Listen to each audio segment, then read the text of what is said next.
Oi, galerinha do nono ano! Tudo bem com vocês? Tudo certinho? Hoje nós vamos encerrar a nossa primeira unidade, tá? Do volume 3 da apostila do terceiro trimestre. Isso mesmo, a unidade 9, que é a unidade que nós estamos estudando, tá? Nessa série agora de videoaulas, que não são as revisões, né? São as videoaulas aí do nosso material do volume 3 da apostila lá do terceiro bimestre. Hoje nós vamos encerrar a unidade 9, certo? Então, peguem o material de vocês, as apostilas de vocês, para acompanhar as aulas, fazer a revisão comigo dessa unidade. Além da revisão, fazer as últimas correções. A prof deixou para vocês, como atividade, a página 13 da apostila. Eu aprendi, então nós vamos fazer as correções. Vamos fazer uma breve revisão desse conteúdo, certo? E, como atividade dessa semana, vocês terão as trilhas do Positivo 1 para realizar da unidade 9, que é essa unidade que nós estamos estudando. Vamos lá, então? A prof vai compartilhar com vocês a tela, para que vocês possam estar acompanhando, junto com a prof, essa unidade. Então, olha lá, unidade 9, que tem como título Populismo e Ditaduras na América Latina. Vamos lá? Então, nós temos aqui, ó, e vai abrindo, nós vamos conversando. Aqui, gente, essa imagem que nós temos aqui, ó, é de uma manifestação lá na Praça de Maio, certo? Uma manifestação em Buenos Aires, né? Durante o governo de Perón. Então, primeiro, a apostila começa falando do que é populismo e depois do que são as ditaduras na América Latina, certo? Então, vamos lembrar, populismo, uma palavra que vem de popular, de população. Então, o populismo foi um movimento que aconteceu de lideranças políticas na América Latina que queriam alcançar a grande massa popular, realmente. Eles queriam alcançar o grande público, a classe de operários, de trabalhadores. Então, eles exerceram poder sobre ela. De que maneira? Fazendo algumas mudanças que foram importantes, obviamente, criando legislações que beneficiassem essa classe popular, mas eles nunca esqueceram da classe mais poderosa, obviamente. Só que eles, em alguns dos casos, o populismo veio ligado ao regime mais autoritário. Eles eram populares, mas não aceitavam falar contra eles. Então, não aceitavam que os veículos de comunicação falassem contra eles, dominavam todos os veículos de comunicação, principalmente nesse momento aí as rádios, né, que é o maior veículo de comunicação dessa época. Então eles exerciam um poder sobre todos os veículos de comunicação. Era muito mais fácil nessa época do que hoje. Hoje, dominar os veículos de comunicação é muito mais difícil.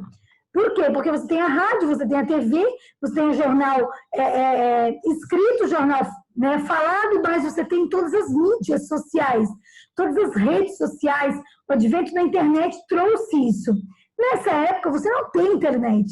Então, a TV, ela vai chegar ainda. Ou seja, é muito mais fácil dominar os veículos de comunicação. Certo? Então, aqui, ó, nós já falamos nas nossas videoaulas sobre os movimentos populistas, certo? Tá? E aí, ó, populismo, que vigorou aqui entre 1930 e 1970, eram governos voltados a quê? A classe popular, certo? Por isso, governos populistas. E eles vão investir principalmente na chamada indústria de base. Ou seja, são indústrias que produzem matéria-prima, certo? Óleo bruto em derivado de petróleo, como gasolina, o óleo diesel, certo? Produção também de siderurgias, né? Ou seja, o advento das siderúrgicas também é uma característica importante. Eles sempre vão ser vistos como quem? Protetores dos trabalhadores e dos descamisados. Aí as principais lideranças, né, que nós vamos ter, né, o Cárdenas no México, o Perón na Argentina, e no Brasil nós ainda vamos falar dele, que é o Getúlio Vargas, Certo, galerinha? Falamos do populismo no México, que é o Cárdenas.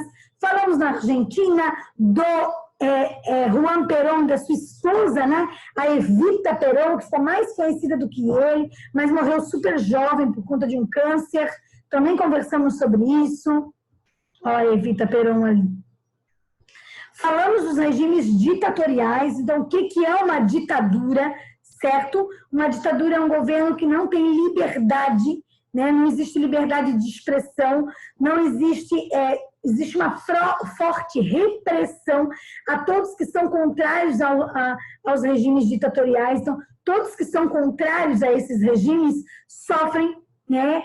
São perseguidos, são presos, são torturados, desaparecem, ou são convidados a se retirar do seu país, ou seja, são convidados a ser exilados. O que é alguém exilado?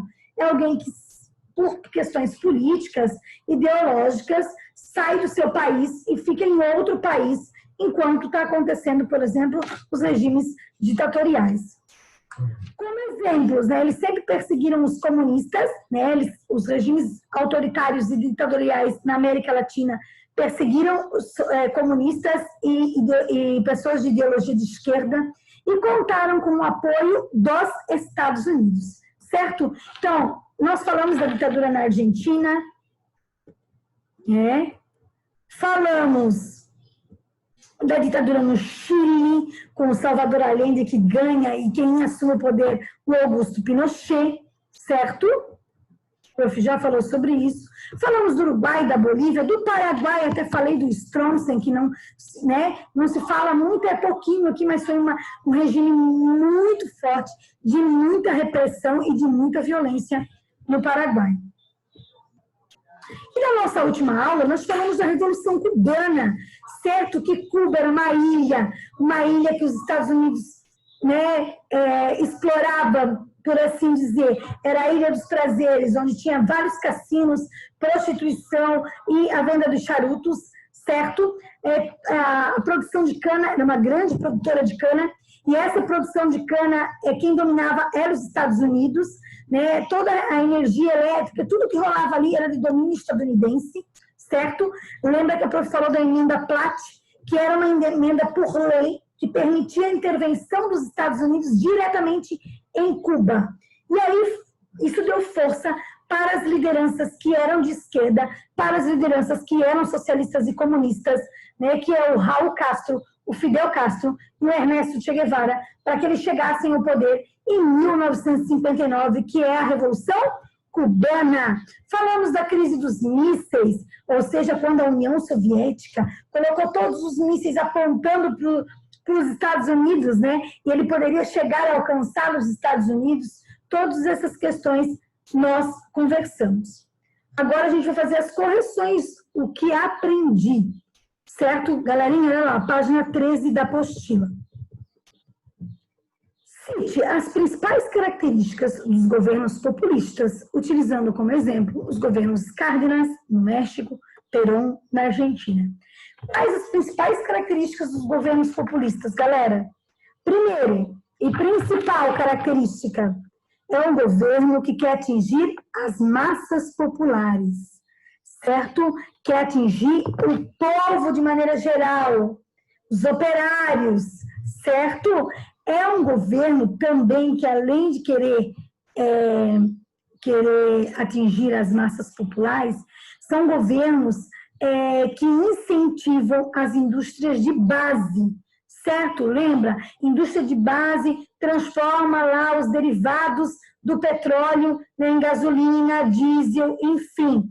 Indústria de base, eu vou produzir aço, são as indústrias siderúrgicas, são as indústrias que vão estar produzindo produtos que vão ser necessários posteriormente por outras indústrias, é a base da produção.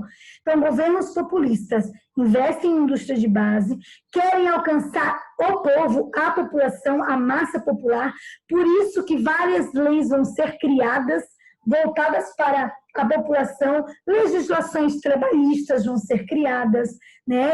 A ideia também até de distribuição de terras, ou seja, para alcançar essa população, tá? Governos populistas se usam da chamada dominação carismática. O que é a dominação carismática? O que é o carisma? O convencimento, que eu sou legal com todo mundo, principalmente com o povo de maneira geral, certo? Então, sempre se usam dessa dominação. Governos populistas também controlam os veículos de comunicação, galera. Porque se eles controlam os veículos de comunicação, não tem oposição. É tudo lindo e maravilhoso. Certo? Número 1, né? Número 2. Aqui é uma questão de vestibular, galerinha. O ano que vem, vocês vão estar lá no ensino médio. E no ensino médio, vocês vão ver muito esse tipo de questão, que são as questões que caem nas provas de vestibular, quando vocês forem escolher aí um curso para vocês, né? É uma profissão para vocês. Olha lá. Nas décadas de 1960 e 1970, a América Latina viveu a experiência de inúmeros golpes que deram início às ditaduras militares, que, apesar das diferenças entre si, apresentam características comuns. Das alternativas abaixo, quais apresentam afirmativas que expressam corretamente essa ideia? Vamos lá, quais são as afirmativas que expressam corretamente essa ideia? Em todos esses regimes militares, as instituições representativas sofreram abalos, ocorreu falência e crise aguda dos partidos políticos tradicionais, assim como a militarização da vida política em geral. Sim, gente, olha só, o que é o abalo, o que é a falência, o que é a crise dos partidos? Não vai ter mais vários partidos políticos, vai ter um único só. Governos ditatoriais, governos autoritários, dão poder total para o executivo. Não tem legislativo, galera. Não vai ter Câmara de Deputados. Eles vão fechar, eles vão comandar da forma com que eles quiserem. Vamos ver a 2.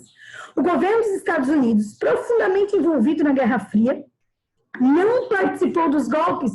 Totalmente errado. Os Estados Unidos patrocinou os golpes, sim. Os Estados Unidos incentivaram os golpes militares. Eles estavam aqui presentes na América Latina. Eles tinham um slogan: América para os americanos. Certo, galerinha? Então, isso também é bem importante. Então, tá errada essa. 3. A nova ordem política que se institucionalizou a partir desses golpes militares procurou se legitimar em nome dos princípios cotidianos da doutrina de segurança nacional, cujo ponto central era impedir iminentemente a ameaça comunista no continente. Sim. Qual era o discurso dos governos autoritários, ditatoriais da América Latina?